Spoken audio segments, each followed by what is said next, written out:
कसं आहे ना पप्पा, नाही घरातल्या बायकांना हक्क मिळावा, मान मिळावा अशी माझी इच्छा होती, असेल आणि ती कायमच राहणार आहे.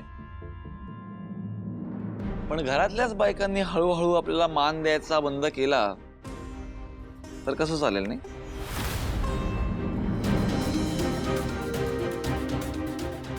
आजी, हा का बघितलं नाही का तू? पंजाबी ड्रेस घालून आली. तू बोलतोयस? नाही म्हणजे मलाही हे म्हणायचं होतं. म्हणजे मगापासून माझ्याही डोक्यात हा विचार आला होता. पण करणार काय सिद्धिराज? बोलणार कसं? बाबा रे, तुम्हाला दोघांना घाबरून राहावं लागतं, म्हणून बोलणार कसं मी? पप्प. नाही, पंजाबी ड्रेस घातलाय याचा काहीच प्रॉब्लेम नाहीये. पण पंजाबी ड्रेस घातलाय म्हणजे कुठेतरी चालली आहे. कुठे चालली आहे? कुठं म्हणजे काय? कुठं तरी दिवे लावायला जात असेल, हे मला कशाला विचारतोस? आजी, माहेरी चालली आहे, माहेरी. या हेच बाकी राहिलं होतं. काय ग, तुला पण जायचं का माहेराला? निलांबरी, तू पण निघालीस का? जा जा, सगळ्यांनी माहेरी जा. वाऱ्यावर सोडा मला आणि उपाशी मारा. काका, तुम्ही काय बोलताय? कोणी तुम्हाला उपाशी नाही मारत. आणि मी काय कायमची माहेरी नाही चालली आहे. माझ्या माहेरी अडचण आहे म्हणून चालली आहे मी माहेरी. ओ सिद्धिराजच्या मॅडम, जरा नवीन काहीतरी सांगा ना. कारण अडचण कधी नसते हो तुमच्या त्या दळवी कुटुंबाला. काय करणार पण आजी? करणार काय? त्या अडचणी मोठ्या, माझं मन छोटं. त्या अडचणी मोठ्या, माझ्या प्रेमाला काय किंमत आहे? त्या अडचणी मोठ्याच, पण मी तिला मिस करतोय हे कोणाला दिसत नाही ना. सिद्धिराज, अहो काय बोलताय तुम्ही? करेक्ट बोलतोय ना. जसं सगळ्यांसमोर मी बोललो होतो की बायको हीच हवी, माझं हिच्यावरच प्रेम आहे. म्हणूनच आज सगळ्यांसमोर मी बोलतोय भावना. खूप दुखावलंयस मला.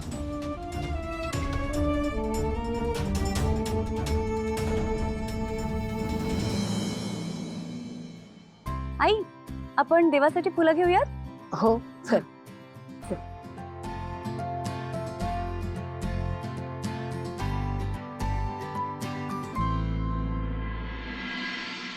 अरे देवा, व्यंकी इथे कधी पोहोचला? आता याला जानूने पाहिलं तर गडबडच होईल.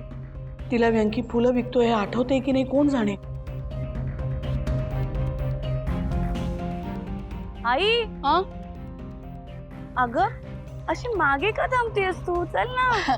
अगं मी कुठे मागे थांबले, तूच भरभर चालतेस. अय्या हो का?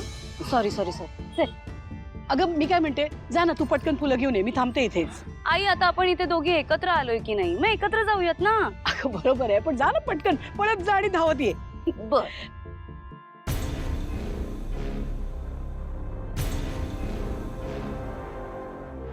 आई, हा काय कुठे बघतेस?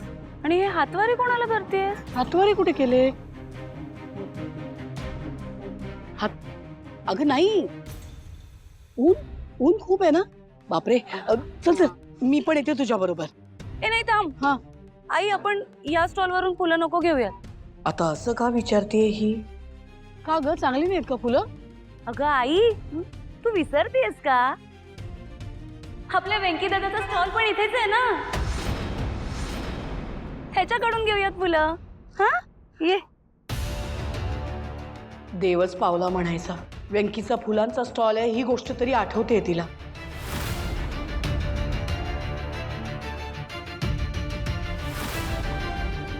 कुठे गेला हा? दादा, दादा, दादा.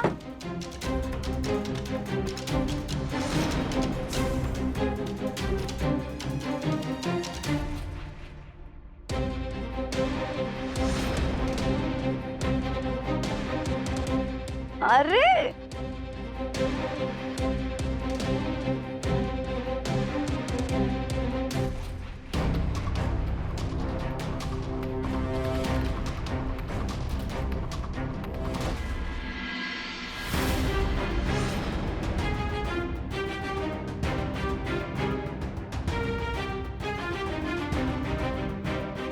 काय चाललं होतं तुझं हे सगळं? काय काही शोधत होतास का? आई, अगं याला बघ ना, हा असा गोल गोल फिरत होता या स्टॉल भोवती. काय काय सुरू होतं? हा. उंदीर उंदीर! अगं, आई. अगं, कुठे अगं गेला पळून म्हणतोय. हा बरोबर, गणपती बाप्पाचं वाहन. कळलं कळलं ते त्याला. बरं, मला हार आणि फुलं हवी आहेत, दे.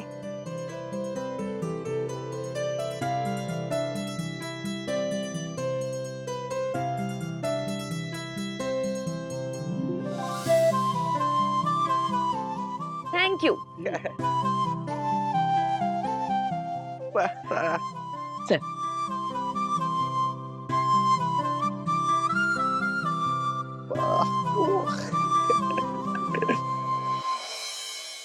मला माफ करा, मी असं ताटावरून उठते, पण मला एक घासही घशाखाली नाही जाणार.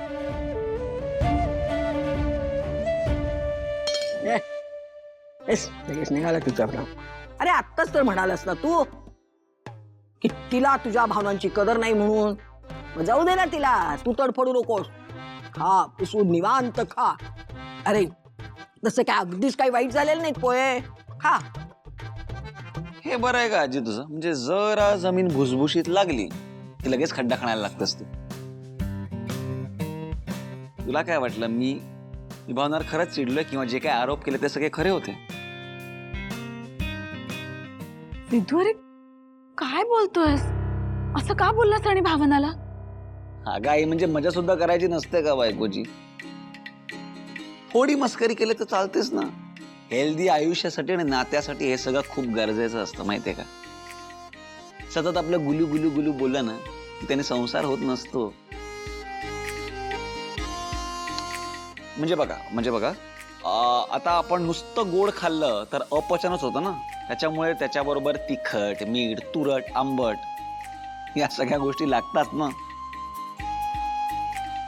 आणि मी भावनाला तुम्हा सगळ्यांसमोर बोललोय, तुला दुखावलंय म्हणून लगेच तुम्ही उडू नका.